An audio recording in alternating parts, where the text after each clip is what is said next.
Oh, akala mo magja-Japan na naman kami, no? Hindi po, dito lang yan sa Pilipinas. At hindi rin kami sasakay ng eroplano.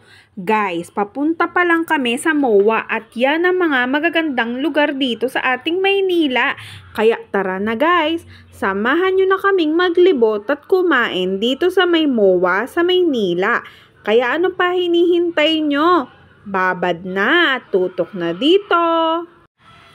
After nga ng mahaba at nakakapagod nating biyahe, andito na tayo sa isang kainan. Guys, kung alam nyo lang, napakadami naming inukutang pagkain na talagang mga restaurant, halos lahat guys, punuan. At eto nga, natagpuan namin ang isang napakasarap at napakagandang relaxing na restaurant guys. Ayan, makikita nyo lang to sa MOA.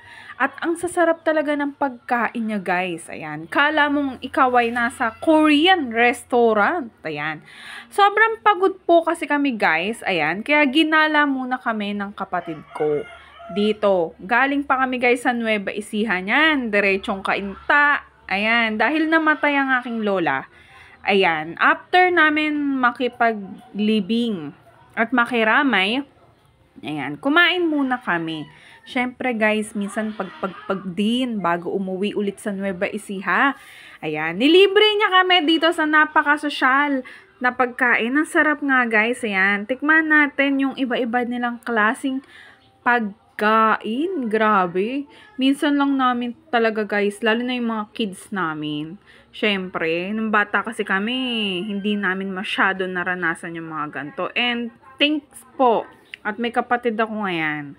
Napakabait. Ayan. Talagang nililibre kaming kumakain. Ginagala kami. Ay, maswerte yung may mga ganyang mapagmahal na kapatid. Guys, so 'di ba nakita nyo naman? Talaga naman. Talagang grabe. Wala kang masabi sa sarap. Sa saya ng sama-sama kayong pamilya. Yun ang pinakamahalaga guys. Yung masaya kayong magkakasama. Nagbabanding kayo. Yun po, ang pinakamahalaga at masaya sa lahat. Maswerte nga tayo dahil meron tayong mapagmahal na kapatid, yung ginagala tayo, ganon, sa mga alam niyang hindi pa natin nararanasan at napupuntahan.